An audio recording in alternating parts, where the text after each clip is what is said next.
Bismillahirrahmanirrahim. Assalamualaikum warahmatullahi wabarakatuh. Waalaikumsalam warahmatullahi wabarakatuh. Terima kasih kepada Bu Kustri yang telah berkenan meluangkan waktunya untuk melakukan kegiatan wawancara dari modul pendidikan guru penggerak yang hari ini memasuki modul 3.1, yaitu mengenai pengambilan keputusan sebagai pemimpin pembelajaran. Di sini terdapat beberapa kasus Bu Kustri yang sudah kita sepakati. Kita akan membahas kasus yang kedua. Di sini Bu Kustri mohon izin saya membacakan dulu kasusnya. Jadi Bu Kustri adalah kepala sekolah di SMA Tunas Gemilang.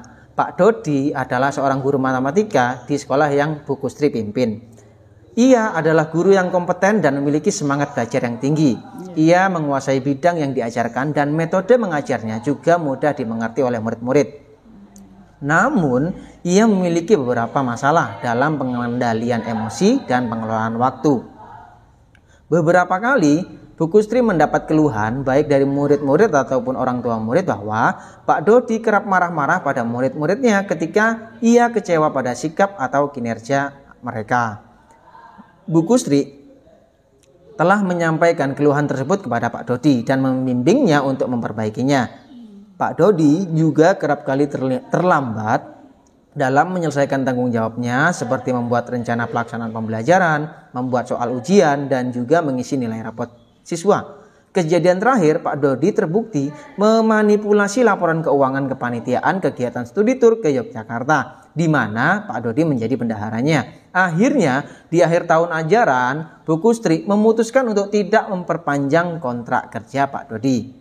Pak Dodi dapat menerima keputusan sekolah. Pak Dodi segera mencari pekerjaan baru dengan melamar ke beberapa sekolah. Pak Dodi juga secara personal meminta Bu Kustri untuk memberikan rekomendasi bila ada sekolah yang memintanya. Bu Kustri pun mengiyakan.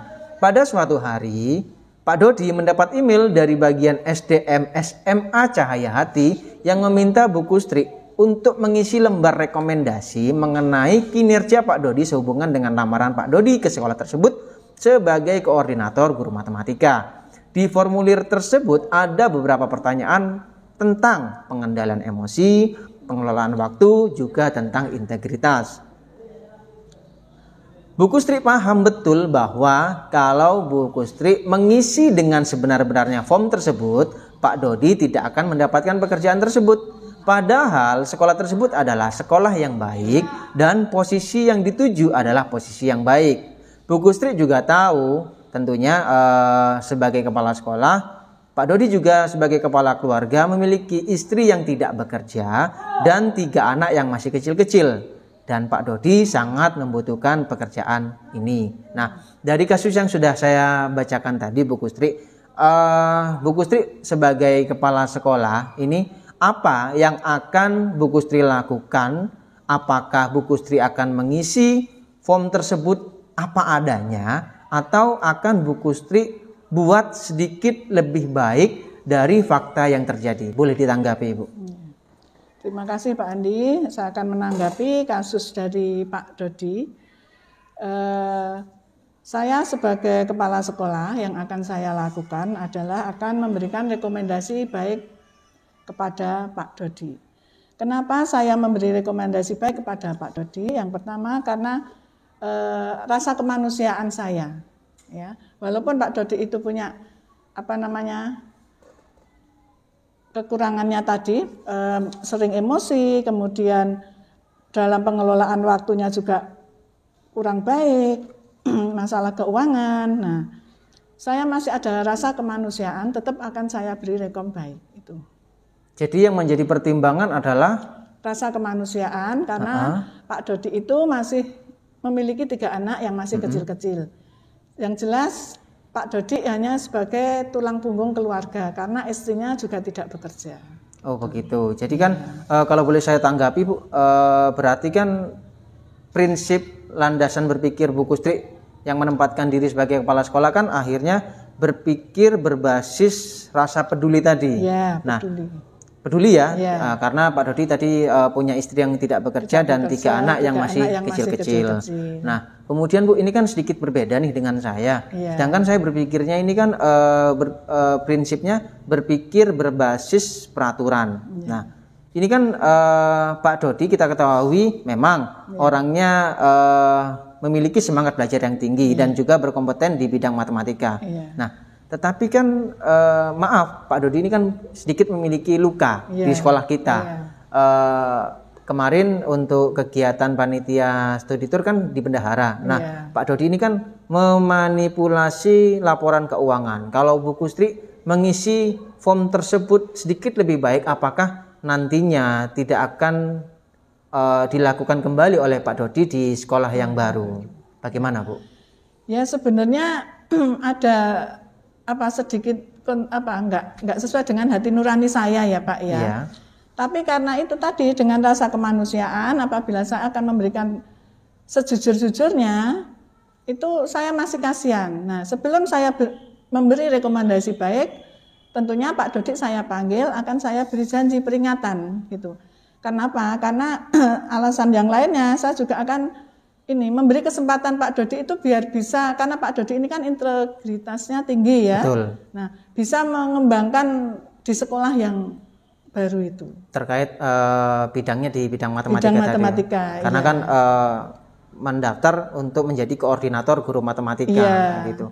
Nah, kemudian Bu terkait selain masalah keuangan tadi kan juga Pak Dodi memiliki pengendalian emosi yang sering marah-marah, mendapat komplain dari murid dan orang tua murid, serta pengelolaan waktu yang Pak Dodi juga sering mengalami keterlambatan biasanya. Untuk pembuatan RPP sering terlambat, kemudian membuat soal ujian terlambat, kemudian nilai rapot pun juga terlambat. Itu bagaimana Bu Kustri untuk misalkan nanti dari sekolah SMA Cahayati meminta pertanggungjawaban kok tidak sesuai dengan formnya, itu bagaimana Bu? Ya itu tadi Pak, kita panggil dulu Pak Dodinya ya. Jadi Pak Dodi itu kita panggil, saya nasihati, beri peringatan, ya mengingatkan saja. Jadi dengan catatan-catatan yang kurang bagus itu tadi di Pak Dodi, supaya nanti di sekolah yang baru itu supaya lebih baik gitu. Oh gitu. Jadi kalau boleh tahu Bu, faktor utamanya Bu Kustri memberikan form atau mengisi form tersebut dengan sedikit lebih baik itu kira-kira faktornya apa Bu yang menjadi faktor utama Bu Kustri mengisi? Itu kemanusiaan. Karena unsur kemanusiaan ya. Jadi bukan kasihan ya kemanusiaan itu aja, karena Pak Dodi itu kan hanya bekerja sendiri, tulang punggung. Istrinya tidak bekerja, kemudian masih punya 3 anak yang masih kecil-kecil, tentunya dengan kebutuhan yang banyak. Jadi faktor utama Bu Kustri mengisi form tersebut sedikit lebih baik adalah karena faktor kemanusiaan. Tidak ada faktor yang lain kira-kira Bu? Tidak ada. Tidak ada. Jadi seperti itu jawaban dari Bu Kustri. Iya. Oke. Kalau begitu terima kasih atas kegiatan wawancara hari ini Bu.